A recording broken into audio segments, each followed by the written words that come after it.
محمد صالح خلف الله، اول قسم الاول على الثانويه الازهريه قسم العلم. طبعا لا تفرقه فظيعه من حيث كل حاجه، من بدايه النتيجه على طول على المواقع. الاول على الثانويه العامه كذا، الاول على الثانويه العامه كذا، السادس الثانويه العامه كذا، العاشر على الثانويه العامه دول كذا. عندنا ولا اول ولا ثاني ولا عاشر نهائي، ولا كأن حاجه حصلت. شهرين عما بقى في تكريم. حضرتك نتيجتنا طالعه من 15/7، النهارده يعتبر داخلين النهارده 18/9 او 19/9. يعني شوف الفرق حضرتك، هم في ايطاليا واحنا قاعدين. كثانويه ازهريه في طبعا بعض المشاكل بالنسبه للطالب اللي ما بيقدرش يحفظ قد كده. بالنسبه للمواد، في مواد بتحتاج الحفظ المطلق. طبعا دي مشكله جامده، ما بتقابلش طبعا زي الثانويه العامه قد كده، اللي بعض المواد البسيطه. بالنسبه لنا معين موادهم بالنسبه بالاضافه للمواد اصعب كحفظ.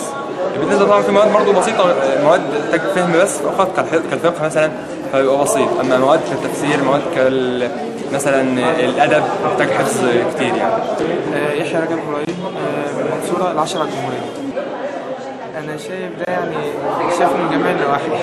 يعني مثلا من ناحيه اولى، الاعلام دايما مهتم بطلب التربيه والتعليم عن طالب الازهر، يقول طالب التربيه والتعليم يقعد يمدح فيه زياده عن اللزوم طالب الازهر، يعني بيقلل من قيمته جامد. مع اني شايف العكس، ان طالب التربيه والتعليم بياخد منحدر في قسم واحد، يعني القسم حاجه واحده اللي هو القسم مثلا اللي هو المواد الثقافيه، المواد العلميه، فبيطلعوا يعني عنده صوره في المواد العلميه فقط. انما طالب الازهر بياخد جميع المجالات، بياخد من رياضه واحياء وكيمياء، وبياخد برضه معاه المواد الشرعيه والمواد العربيه. المواد الشرعيه مثلا اللي بتخليه عنده دين واخلاق، والمواد العربيه اللي بتخليه عنده فصاحه ولباقه وطلاقه انه يعرف يتكلم كويس.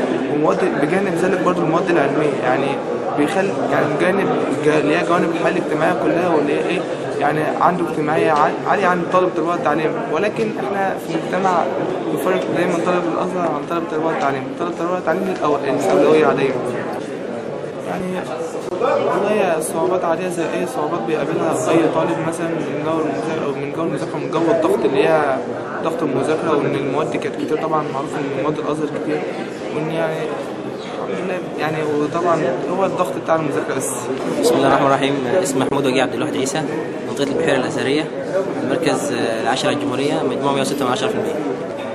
والله طبعا الواحد يشعر بالاسف تجاه ده طبعا، لان المفروض احنا على الاقل يكون في مساواه من باب يعني طلاب الازهر عندهم مواد اكتر كمان من التربيه والتعليم، مواد شرعيه، مواد عربيه، مواد ثقافيه، في حين طلاب التربيه والتعليم عندهم مواد ثقافيه فقط.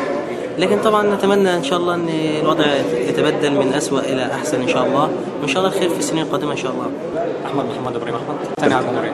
في ظلم اول حاجه التمييز من الدوله، يعني تلاقي في ايام الامتحانات كده تلاقي كل التلفزيون والصحافه وكله بيتكلم عن الثانويه العامه، انما الثانويه الازهريه مش حد بيسال فيهم خالص.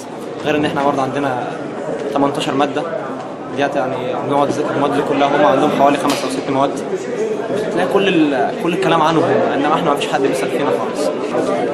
اسمي ولاء محمد، من محافظه الدقهليه، مركز متغمر، العاشر متكرر على الجمهوريه. وده اكيد في تفرقه، بس تفرقه من الناحيه المعنويه بس، انما يعني من اللي حوالينا بيفرقوا بيننا، بالذات المدرسين والطلبه.